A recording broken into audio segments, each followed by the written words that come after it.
and I could hardly credit my senses when I saw him suddenly throw his gun to his shoulders and fire both barrels at the agitated grass. Before the smoke of the discharge had cleared away, I heard a loud, savage cry. A scream like that of a wild animal.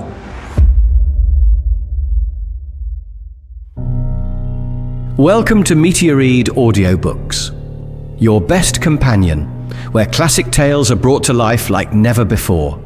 Step into the eerie world of The Damned Thing, a chilling short story by Ambrose Bierce, first published in 1893. The tale begins at a coroner's inquest into the mysterious death of a man named Hugh Morgan.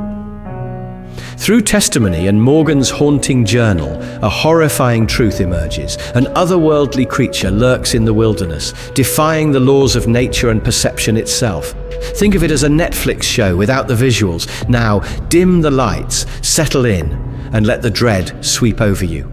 The terror awaits.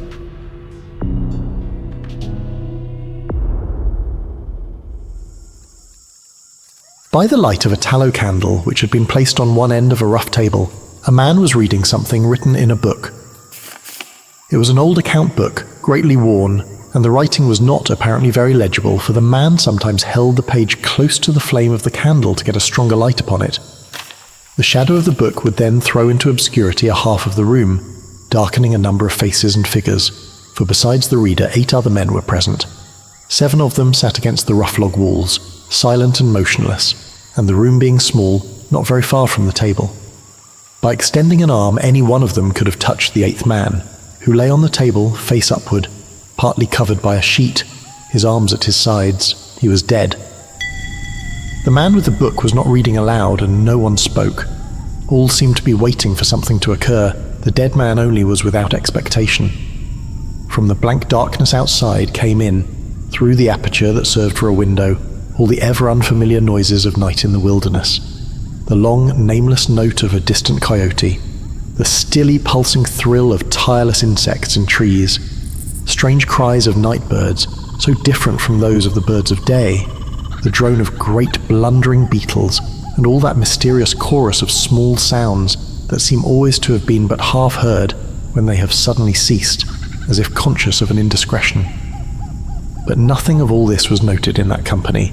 Its members were not overmuch addicted to idle interest in matters of no practical importance. That was obvious in every line of their rugged faces, obvious even in the dim light of the single candle. They were evidently men of the vicinity, farmers and woodmen. The person reading was a trifle different. One would have said of him that he was of the world, worldly, albeit there was that in his attire which attested a certain fellowship with the organisms of his environment. His coat would hardly have passed muster in San Francisco. His footgear was not of urban origin, and the hat that lay by him on the floor, he was the only one uncovered, was such that if one had considered it as an article of mere personal adornment, he would have missed its meaning. In countenance, the man was rather prepossessing, with just a hint of sternness, though that he may have assumed or cultivated as appropriate to one in authority, for he was a coroner. It was by virtue of his office that he had possession of the book in which he was reading. It had been found among the dead man's effects, in his cabin, where the inquest was now taking place. When the coroner had finished reading, he put the book into his breast pocket. At that moment, the door was pushed open and a young man entered. He clearly was not of mountain birth and breeding. He was clad as those who dwell in cities. His clothing was dusty, however, as from travel. He had in fact been riding hard to attend the inquest. The coroner nodded. No one else greeted him. "We have waited for you. It is necessary to have done with this business tonight," said the coroner. I'm sorry to have kept you. The young man smiled. I went away, not to evade your summons, but to post to my newspaper an account of what I suppose I am called back to relate. The coroner smiled. "The account that you posted to your newspaper differs probably from that which you will give here under oath." That is as you choose. I used manifold paper and have a copy of what I sent. It was not written as news, for it is incredible, but as fiction. It may go as a part of my testimony under oath. "But you say it is incredible." That is nothing to you, sir, if I also swear that it is true. The coroner was apparently not greatly affected by the young man's manifest resentment. He was silent for some moments, his eyes upon the floor. The men about the sides of the cabin talked in whispers, but seldom withdrew their gaze from the face of the corpse. Presently the coroner lifted his eyes and said, "We will resume the inquest." The men removed their hats. The witness was sworn. "What is your name?" William Harker, "Age?" 27. "You knew the deceased, Hugh Morgan?" Yes, "You were with him when he died?" near him. "How did that happen? Your presence, I mean." I was visiting him at this place to shoot and fish. A part of my purpose, however, was to study him and his odd solitary way of life. He seemed a good model for a character in fiction. I sometimes write stories.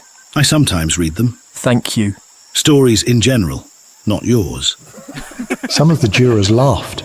Against a somber background, humour shows highlights. Soldiers in the intervals of battle laugh easily, and a jest in the death chamber conquers by surprise. "Relate the circumstances of this man's death. You may use any notes or memoranda that you please." The witness understood. Pulling a manuscript from his breast pocket, he held it near the candle, and turning the leaves until he found the passage that he wanted, began to read. The sun had hardly risen when we left the house. We were looking for quail, each with a shotgun, but we had only one dog. Morgan said that our best ground was beyond a certain ridge that he pointed out, and we crossed it by a trail through the chaparral. On the other side was comparatively level ground, thickly covered with wild oats. As we emerged from the chaparral, Morgan was but a few yards in advance. Suddenly, we heard, at a little distance to our right and partly in front, a noise as of some animal thrashing about in the bushes, which we could see were violently agitated. "Uh-oh, we've startled a deer. I wish we had brought a rifle." Morgan, who had stopped and was intently watching the agitated chaparral, said nothing, but had cocked both barrels of his gun and was holding it in readiness to aim. I thought him a trifle excited, which surprised me, for he had a reputation for exceptional coolness, even in moments of sudden and imminent peril. "Oh, come, you're not going to fill up a deer with quail shot, are you?" Still he did not reply, but catching a sight of his face as he turned it slightly toward me, I was struck by the pallor of it. Then I understood that we had serious business on hand, and my first conjecture was that we had jumped a grizzly. I advanced to Morgan's side, cocking my piece as I moved. The bushes were now quiet, and the sounds had ceased, but Morgan was as attentive to the place as before. "What is it? What the devil is it?" "That damned thing," he replied, without turning his head. His voice was husky and unnatural. He trembled visibly. I was about to speak further, when I observed the wild oats near the place of the disturbance moving in the most inexplicable way. I can hardly describe it. It seemed as if stirred by a streak of wind, which not only bent it, but pressed it down, crushed it so that it did not rise, and this movement was slowly prolonging itself directly toward us. Nothing that I had ever seen had affected me so strangely as this unfamiliar and unaccountable phenomenon, yet I am unable to recall any sense of fear. I remember, and tell it here because, singularly enough, I recollected it then, that once, in looking carelessly out of an open window, I momentarily mistook a small tree close at hand for one of a group of larger trees at a little distance away. It looked the same size as the others, but, being more distinctly and sharply defined in mass and detail, seemed out of harmony with them. It was a mere falsification of the law of aerial perspective, but it startled, almost terrified me. We so rely upon the orderly operation of familiar natural laws that any seeming suspension of them is noted as a menace to our safety, a warning of unthinkable calamity. So now the apparently causeless movement of the herbage and the slow, undeviating approach of the line of disturbance were distinctly disquieting. My companion appeared actually frightened, and I could hardly credit my senses when I saw him suddenly throw his gun to his shoulders and fire both barrels at the agitated grass. Before the smoke of the discharge had cleared away, I heard a loud, savage cry. A scream like that of a wild animal, and flinging his gun upon the ground, Morgan sprang away and ran swiftly from the spot. At the same instant, I was thrown violently to the ground by the impact of something unseen in the smoke. Some soft, heavy substance that seemed thrown against me with great force. Before I could get upon my feet and recover my gun, which seemed to have been struck from my hands, I heard Morgan crying out as if in mortal agony, and mingling with his cries were such hoarse, savage sounds as one hears from fighting dogs. Morgan!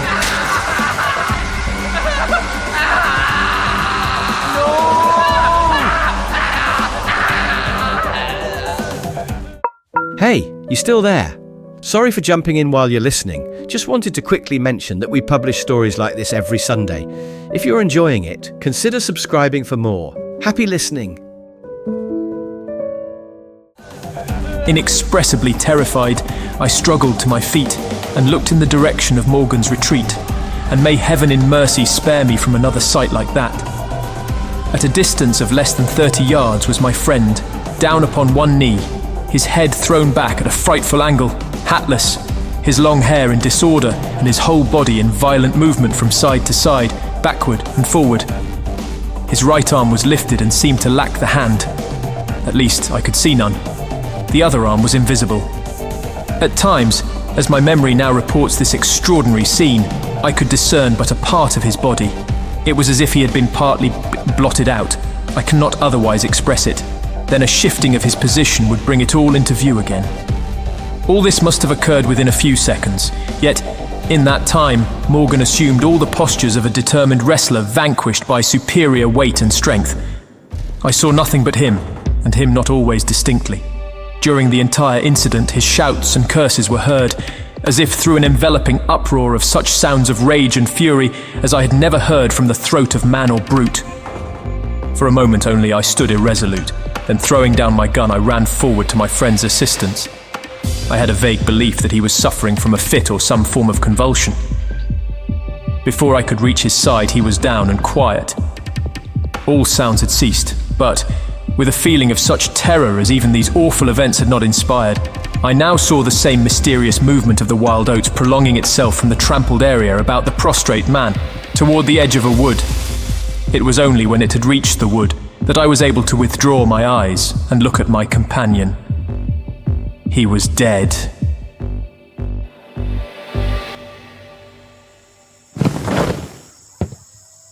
The coroner rose from his seat and stood beside the dead man. Lifting an edge of the sheet, he pulled it away, exposing the entire body, altogether naked and showing in the candlelight a clay-like yellow. It had, however, broad maculations of bluish-black, obviously caused by extravasated blood from contusions. The chest and sides looked as if they had been beaten with a bludgeon.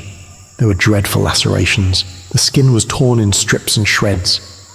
The coroner moved round to the end of the table and undid a silk handkerchief, which had been passed under the chin and knotted on the top of the head. When the handkerchief was drawn away, it exposed what had been the throat. Some of the jurors who had risen to get a better view repented their curiosity and turned away their faces. Witness Harker went to the open window and leaned out across the sill, faint and sick. Dropping the handkerchief upon the dead man's neck, the coroner stepped to an angle of the room, and from a pile of clothing produced one garment after another, each of which he held up a moment for inspection. All were torn and stiff with blood. The jurors did not make a closer inspection. They seemed rather uninterested. They had, in truth, seen all this before, the only thing that was new to them being Harker's testimony. Gentlemen, we have no more evidence, I think. Your duty has been already explained to you. If there is nothing you wish to ask, you may go outside and consider your verdict. The foreman rose, a tall, bearded man of 60, coarsely clad. I should like to ask one question, Mr. Coroner. What asylum did this your last witness escape from? Mr. Harker, from what asylum did you last escape? Harker flushed crimson again, but said nothing, and the 7 jurors rose and solemnly filed out of the cabin. If you have done insulting me, sir, I suppose I'm at liberty to go, said Harker, as soon as he and the officer were left alone with the dead man. Yes. Harker started to leave, but paused, with his hand on the door latch. The habit of his profession was strong in him, stronger than his sense of personal dignity. He turned about and said, "The book that you have there, I recognize it as Morgan's diary. You seemed greatly interested in it. You read in it while I was testifying. May I see it? The public would like—" The book will cut no figure in this matter. All the entries in it were made before the writer's death, replied the official, slipping it into his coat pocket. As Harker passed out of the house, the jury re-entered and stood about the table on which the now covered corpse showed under the sheet with sharp definition. The foreman seated himself near the candle, produced from his breast pocket a pencil and scrap of paper, and wrote rather laboriously the following verdict, which with various degrees of effort all signed. We, the jury, do find that the remains come to their death at the hands of a mountain lion, but some of us thinks, all the same, they had fits. In the diary of the late Hugh Morgan are certain interesting entries having, possibly, a scientific value as suggestions. At the inquest upon his body, the book was not put in evidence. Possibly the coroner thought it not worthwhile to confuse the jury. The date of the first of the entries mentioned cannot be ascertained. The upper part of the leaf is torn away. The part of the entry remaining is as follows. I would run in a half circle, keeping his head turned always toward the center, and again he would stand still, barking furiously. At last, he ran away into the brush as fast as he could go. I thought at first that he had gone mad, but on returning to the house, found no other alteration in his manner than what was obviously due to fear of punishment. Can a dog see with his nose? Do odors impress some olfactory center with images of the thing emitting them? September 2nd. Looking at the stars last night as they rose above the crest of the ridge, east of the house, I observed them successively disappear, from left to right. Each was eclipsed but an instant, and only a few at the same time, but along the entire length of the ridge, all that were within a degree or two of the crest were blotted out.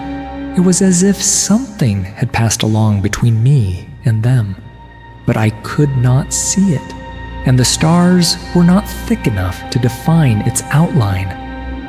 Ugh, I don't like this. Several weeks' entries are missing, 3 leaves being torn from the book. September 27th. It has been about here again. I find evidences of its presence every day. I watched again all of last night in the same cover, gun in hand, double charged with buckshot. In the morning, the fresh footprints were there, as before. Yet I would have sworn that I did not sleep. Indeed, I hardly sleep at all. It is terrible, insupportable. If these amazing experiences are real, I shall go mad. If they are fanciful, I am mad already. October 3rd. I shall not go. It shall not drive me away. No, this is my house, my land. God hates a coward. October 5th. I can stand it no longer. I have invited Harker to pass a few weeks with me. He has a level head. I can judge from his manner if he thinks me mad. October 7th. I have the solution of the problem. It came to me last night, suddenly, as by revelation. How simple, how terribly simple. There are sounds that we cannot hear. At either end of the scale are notes that stir no chord of that imperfect instrument, the human ear. They are too high or too grave. I have observed a flock of blackbirds occupying an entire treetop, the tops of several trees, and all in full song. Suddenly, in a moment, at absolutely the same instant, all spring into the air and fly away. How? They could not all see one another. Whole treetops intervened. At no point could a leader have been visible to all. There must have been a signal of warning or command, high and shrill above the din, but by me unheard. I have observed, too, the same simultaneous flight when all were silent, among not only blackbirds, but other birds, quail, for example, widely separated by bushes, even on opposite sides of a hill. It is known to seamen that a school of whales, basking or sporting on the surface of the ocean, miles apart, with the convexity of the earth between them, will sometimes dive at the same instant, all gone out of sight in a moment. The signal has been sounded, too grave for the ear of the sailor at the masthead and his comrades on the deck, who nevertheless feel its vibrations in the ship as the stones of a cathedral are stirred by the bass of the organ. As with sounds, so with colors. At each end of the solar spectrum, the chemist can detect the presence of what are known as actinic rays. They represent colors, integral colors in the composition of light, which we are unable to discern. The human eye is an imperfect instrument. Its range is but a few octaves of the real chromatic scale. I am not mad. There are colors that we cannot see. And God help me, the damned thing is of such a color.